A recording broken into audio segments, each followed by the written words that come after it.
இந்த நாளிலும் புதிதாக வந்திருக்கிற மிஸ்ஸஸ் நெர்சி அவருடைய குடும்பத்தாரை இந்த திருச்சபை சார்பாக போடு வாழ்த்தி வரவேற்கிறேன். முதல் முறையாக இந்த இடத்திலே வந்திருப்பது சந்தோஷம்.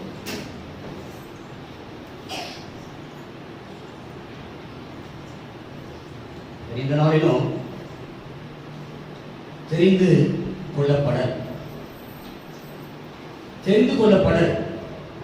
என்கிற ஒரு அழைப்பிலே இந்த வேளையில் நாம் பேச இருக்கிறோம். எதற்காக தெரிந்து கொள்ளப்பட வேண்டும்? இந்த இடத்திலே நாம் வந்திருக்கிறோம் என்றால் எதற்காக வந்திருக்கிறோம்? வந்த நோக்கத்தின் முக்கியத்துவம் என்ன? ஏன் வர வேண்டும்? எதற்காக யாரால் தெரிந்து கொள்ளப்பட்டிருக்கிறோம்? எதற்காக வர வேண்டும் என்கிற காரியத்தை இந்த வேளையிலே நாம் தியானிக்க இருக்கிறோம். இங்கே மத்தேயு சுவிசேஷம் 22ஆம் அதிகாரம்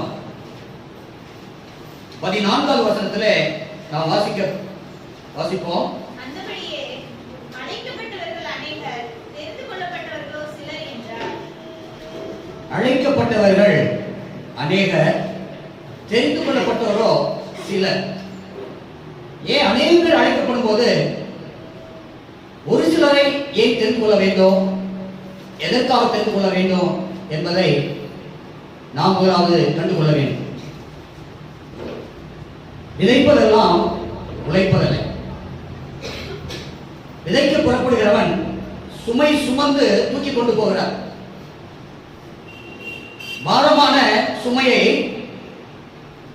விதைக்க செய்வதற்கு சுமந்து செல்கிறார். அப்படி சுமந்து செல்கிற அந்த விசேஷமான தானியம் விதை, அதை எல்லாவற்றையும் விதைக்கும் போது விதைக்கப்படுகிறதெல்லாம் முளைப்பதில்லை. அப்படி எல்லாமே முளைத்தால் அந்த இடம் போதாதா இருக்கும். ஆகவே அழைக்கப்பட்டவர்கள் அநேகர், தெரிந்து கொள்ளப்பட்ட சிலர். ஆண்டவரை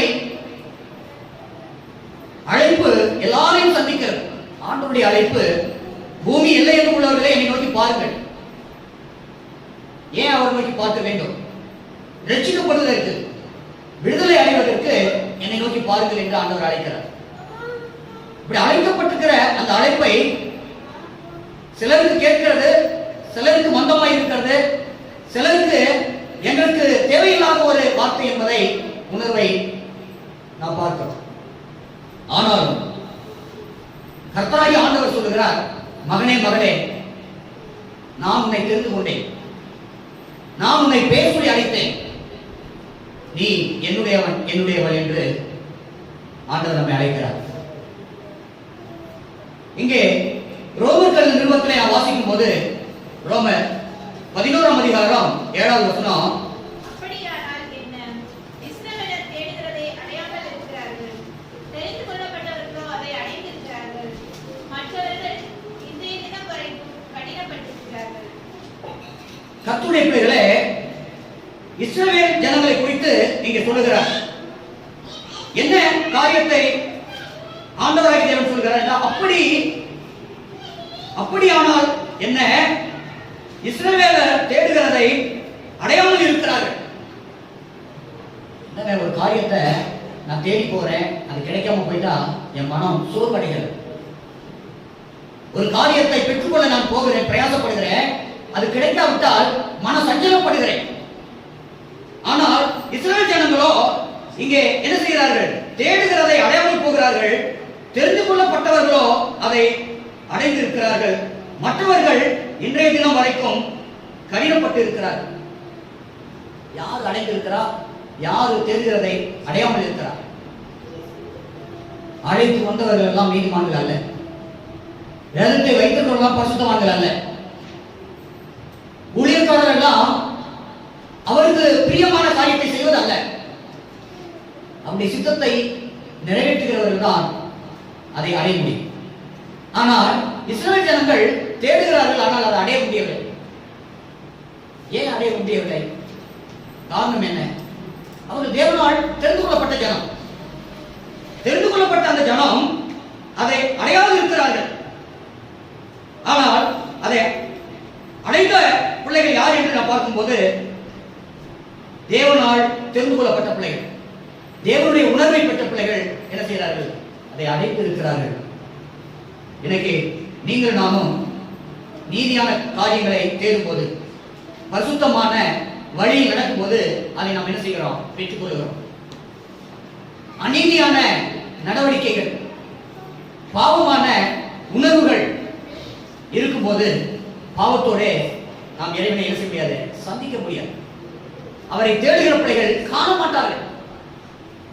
ஆகவே பெருமையும் தாழ்மையும் கொடுத்து ஆண்டவர் சொல்லுகிறார், தன்னை தாழ்மைப்படுத்தி தேவனை பணிந்து கொள்ள வேண்டும். தாழ்மை உள்ளவரை கர்த்தர் கண்ணோக்கி பார்க்கிறார். ஆகவே இங்கே இஸ்ரவேல் ஜனங்கள் தேடுகிறதை அடையாமல் இருக்கிறார்கள், தெரிந்து கொள்ளப்பட்டவர்கள் அதை அடைந்திருக்கிறார். இன்னைக்கு நீங்கள் நானும் தெரிந்து கொள்ளப்பட்டவர்களாக இருக்கிறோமா, அல்லது இஸ்ரவேல் ஜனங்களை போல தேடுகிறவர்களாக இருக்கிறோமா? தேடுகிறவர்களுக்கு கண்டடைவார்கள். ஆனால் இஸ்ரவேல் ஜனங்கள் கண்டடையாமல் இருப்பதற்கு காரணம் என்ன?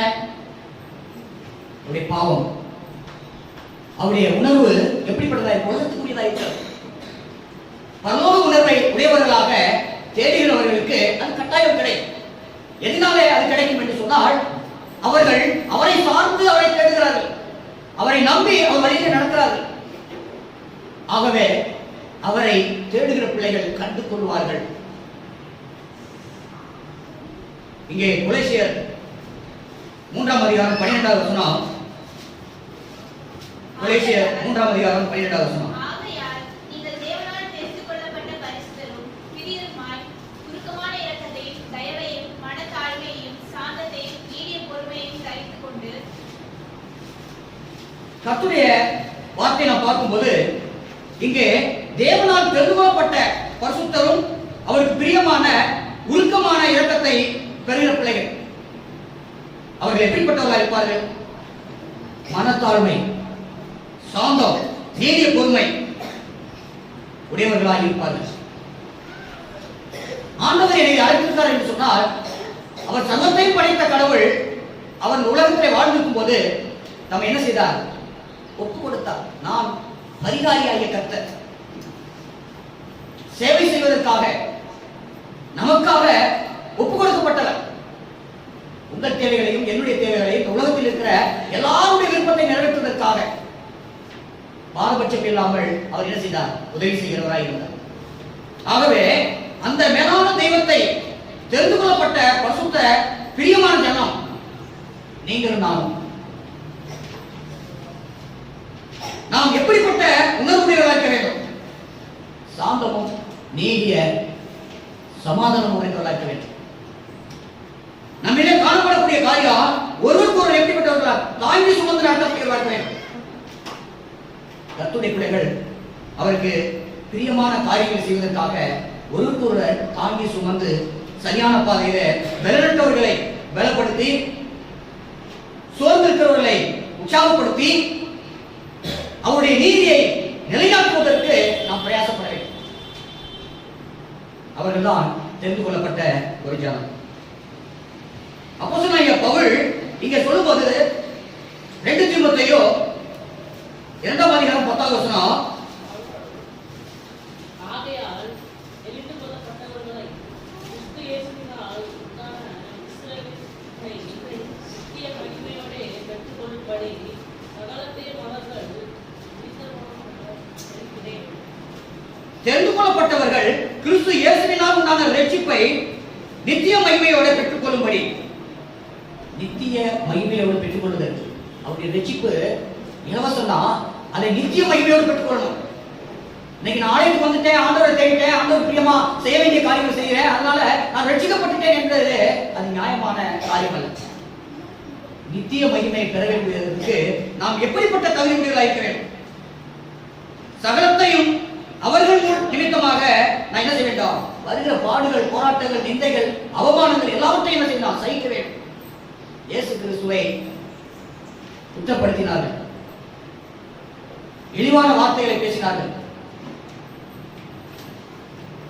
காரி முகத்திலே என்ன செய்தார்கள்? உமிழ்ந்தார்கள். அவர் எப்படி இருந்தார்? எதிர் பேசாதபடி பொறுமையோடு இருந்தார். இன்னைக்கு நமக்கு சகிப்புத்தன்மை இருக்கிறதா, எனக்கு இருக்கிறதா என்பதை நான் என்ன செய்ய வேண்டும்? சோதித்தறிய வேண்டும். தன்னைத்தானே சோதித்தறிய வேண்டும். அந்த சோதனை நிச்சயத்துக்குரியது. நான் உங்ககிட்ட மாய்மாலமா என்ன செய்யலாம்? ரொம்ப பொறுமைசாலியா, நல்ல அன்புடையவராய், நல்ல இரக்கமுடையவரா நான் இருக்கலாம். ஆனா என்னை ஆண்டவர் என்ன செய்யறாரு? என்னை ஒவ்வொரு நேரமும் ஆராய்ந்து அறிந்திருக்கிறார். நான் சகலத்தை சகிக்கிறேனா, கட்டுகிறேனா, இடிக்கிறேனா, சேர்க்கிறேனா, துண்டு பண்றேனா, நான் எப்படிப்பட்ட நிலையில் இருக்கிறேன்? குடும்பத்தை முதலாவது நாம் கட்ட வேண்டும். ஆண்டவருடைய காரியங்களை அறிந்திருக்கிற பிள்ளைகள் ரட்சிப்பை நித்திய மகிமையோட பெற்றுக்கொள்ளும்படி நாம் எப்படிப்பட்டவர்களாக இருக்கணும்? சகலத்தையும் அவர்கள் நிமித்தமாக சகிக்க. யாருக்கு யார் சகிக்க வேண்டும்? இங்க தீமோத்தேயு சொல்ற, நீ பொறுமையோடு இருந்து வளர்ச்சி அடை, சகலத்தையும் நீ என்ன செய்ய? நித்திய மகிமைக்கென்று சாட்சியாயிரு. கர்த்தருடைய பிள்ளைகளே, ஆண்டவர் நம்மை ஒவ்வொருவரையும் தாங்குவதற்கு, ஒவ்வொருவரையும் திடப்படுத்துவதற்கு, தைரியப்படுத்துவதற்கு ஆண்டவர் என்ன செய்யறாரு? ஒவ்வொரு முன்னுதாரணமாய் ஒவ்வொரு ஊழியக்காரர்களையும், தீர்க்கதரிசிகளையும், அப்போஸ்தலர்களையும் ஆண்டவர் வைத்திருக்கிறார். இன்னைக்கு நீங்கள் நானும் அன்று சொன்ன அந்த தீமோத்தேயுக்கு சொன்னது போல எனக்கு ஆண்டவர் நம்ம ஒவ்வொருவரும் சொல்லுகிறார், சகித்து வாழ், சகலத்தையும் தாங்கு, பொறுமையோடு இரு. பொறுமை நமக்கு மிகவும் அவசியமாக இருக்கிறது. இங்கே பேதுரு புத்தகத்திலே வாசிக்கும் போது 1 பேதுரு 2ஆம் அதிகாரம் 10வது சொல்லப்பட்டிருக்கு, முன்னே நீங்கள் தேவனுடைய ஜனங்களாய் இருக்கவில்லை, இப்பொழுது அவருடைய ஜனங்களாய் இருக்கிறீர்கள். நீங்கள் இரக்கம் பெறாதவர்களாய் இருந்தீர்கள், இப்பொழுது இரக்கம் பெற்றிருக்கிறீர்கள். முன்னே காடு வேறு தெரியாமல் வாழ்ந்தோம், நன்மை தீமை தெரியாமல் வாழ்ந்தோம். இந்த உலக போக்கிலே எல்லாமே நமக்கு சொந்தமானது என்று வாழ்ந்து கொண்டிருந்தோம். முன்னே நீங்கள் தேவனை அறியாமல் இருந்தீர்கள், இப்பொழுது தேவனை அறிந்திருக்கிறீர்கள். இரக்கம் இல்லாதவர்களாய் இருந்தீர்கள், இப்ப இரக்கமுடையவர்களாய் இருக்கிறோம். முன்ன முன்பாக நம்ம வாழ்ந்த வாழ்க்கை எப்படிப்பட்டதுன்னு சொன்னா, எனக்கு நானே, என்னை குறித்து ஒரு வாழ்க்கை உடையவராய் இருந்தோம். இப்பொழுது நம்ம என்ன செய்கிறோம்? மற்றவரை குறித்து அக்கறை உடையவராய், தன்னை போல பிறரையும் நேசிக்கிறவர்களாய், அன்பு காட்டுவர்களாய், அவர்களும் கிறிஸ்துக்குள்ளாக வளர்கிறவர்களாய், வழிகாட்டுவர்களாய் இருக்கிறோம். ஆகவே அதில் 9வது வசனம் சொல்லி பாருங்க, நீங்களும் உங்களை அந்த காலத்தில் நின்று தம்முடைய ஆச்சரியமான வழிநடத்திற்கு வரவழைகளுடைய புண்ணியங்களை அறிவிப்பதற்காக உங்களை நான் தெரிந்து கொண்டிருக்கிறேன். முன்னே நீங்க உலகத்தரா இருந்தீங்க, இப்பொழுது எப்படி இருக்கீங்க? அந்த காலத்தில் இருந்த உங்களை, உபயமற்ற உங்களை புரோஜனப்படுத்தி ஆச்சரியமான காரியங்களுக்கு உங்களை கையாக எடுத்து பயன்படுத்த என்ன செய்யறேன்? உங்களை தெரிந்து அழைத்திருக்கிறேன். நீங்க யாரு? எங்கேயோ ஒரு முறையில கிடந்தவங்க இப்ப எனக்கு பிள்ளைகளா இருக்கீங்க. பரிசுத்த கூட்டம், அவருக்கு பிரியமான ஒரு புத்திரராய் நீங்கள் நாம் இருக்கிறோம். ஆகவே முன்பு இருந்த நடவடிக்கை, முன்பு இருந்த செயல்பாடு, முன்பு இருந்த தோற்றங்கள் நம்ம இடத்துல காணப்படக்கூடாது. இங்க பார்த்தாலே கோபக்காரமா தெரியுது அப்படின்னு சொல்லக்கூடாது. கிறிஸ்துவை போல குணமுடையவராக இருக்கிறார், அவருடைய முகத்துல கிறிஸ்துவின் தோற்றம் காணப்படுகிறது. அப்படி இருக்கணும்னு சொன்னா நாம் நிறைய காரியங்கள் என்ன செய்யணும்? அர்ப்பணம் பண்ணணும், சகிக்கணும். நானும் சிறு பிராயத்தில் ரொம்ப கோபப்படுறேன், கோபப்பட்டு அந்த வீட்டை கால் வைக்க மாட்டேன். ஆனால் கிறிஸ்துக்குள்ளாக வரும்போது நம்ம எப்படி இருக்கணும்? அறியாமல் உள்ள காலங்களில் தேவன் காணாத போல் இருக்கிறார். ஆனா இப்ப என்ன செய்யணும்? நாம சகலத்தையும் அறியாமைகளை உணர்ந்து அவருடைய செயல்பாடுகளை அறிந்து நாம் என்ன செய்ய வேண்டும்? சகிக்க வேண்டும். அதைத்தான் முன்பு போல நாம் வாழ்ந்தோமானால் நாம் என்ன செய்ய முடியும்? உலகத்தை சார்ந்தவர்களாக இருப்போம். ஆனால் இங்கே லூக்கா சுவிசேஷத்திலே வாசிக்கும் போது ஒரு அநீதியான ஒரு மனிதனை குறித்து இங்கே வாசிக்கிறோம். லூக்கா 8ஆம் அதிகாரம் 18ஆம் அதிகாரம் 7வது வசனத்துல,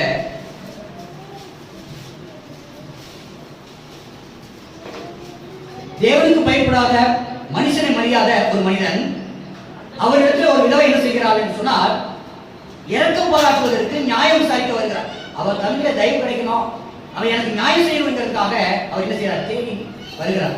பலமுறை வருகிறார். ஆனால் அவர் என்ன செய்யல, அதை அவமதிக்கிறார்.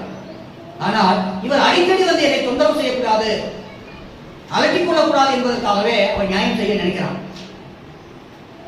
ஆனால் கர்த்தருடைய பிள்ளைகளே, ஆண்டவர் சொல்றாரு, அவனை பாருங்க, அவனை பாருங்க. எதற்காக அவனை பார்க்கணும்? அந்த அநீதி நேர்ந்த மனிதனே நல்லது செய்ய நினைக்கும் போது நீங்க தேவனால் அழைக்கப்பட்டிருக்கிறீங்க. பரிசுத்த வாழ்வை நித்திய மகிழ்ச்சியினாலே அழைத்திருக்கிறீங்க. அந்த காலத்தில் இருந்து உங்களை நான் தெரிந்து கொண்டிருக்கிறேன். அப்படிப்பட்ட நீங்களும் நானும் அவருடைய புண்ணியங்களை அறிவிக்கிற ஜனமாகி இருக்க நாம் நீங்கள் எப்படிப்பட்ட காரியங்களை செய்ய வேண்டும்? வாசிங்க 7வது வசனத்துல. தேவன் நம்மை நோக்கி இரவும் பகலும் கூப்பிடுவராகிய தாமால் தெரிந்து கொள்ளப்பட்டவராகிய ஈரிய பொறுமையுள்ளவராய் இருந்து அவர்களுக்கு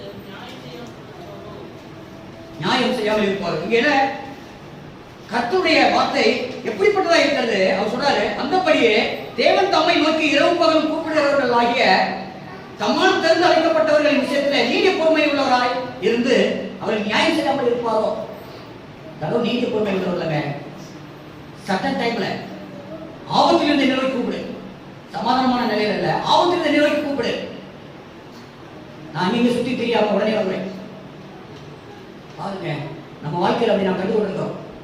இன்னைய பொழுதுல கூட நான் கூத்தூருக்கு போகும்போது என்ன செய்யுது, அந்த கோஆபரேட்டிவ் ஒரு பேங்க் இருக்கு, அதில் பள்ளமா இருக்குன்னு சொல்லி கொஞ்சம் சைடில் கிராஸ் பண்ணி ஃபாஸ்ட்டாக போனேன். மண்ணெல்லாம் பறந்துச்சு. இமை பொழுதுல என்ன ஆயிடுச்சு, கொஞ்சம் ஏசுவேன் தான் சொன்னேன், வேற ஒன்றும் சொல்ல. ஆண்டவர் என்ன செய்தாரு, சரியாய் நடத்தி கொண்டு போவதை நம்ம ஒவ்வொரு நிமிஷமும் நம்மை சுற்றி எப்படி இருக்கிறது, ஆபத்துகள் காத்து கொண்டு இருக்கிறது, அழிவுகள் பார்த்து கொண்டு, அழிவுகள் என்ன செய்த நம்மை சுற்றிலும் காணப்படுகிறது. ஆனாலும் ஆண்டவர் என்ன செய்றாரு, தாங்கி நடத்துகிறார், தப்பு வித்து நம்மை பாதுகாக்கிறார்.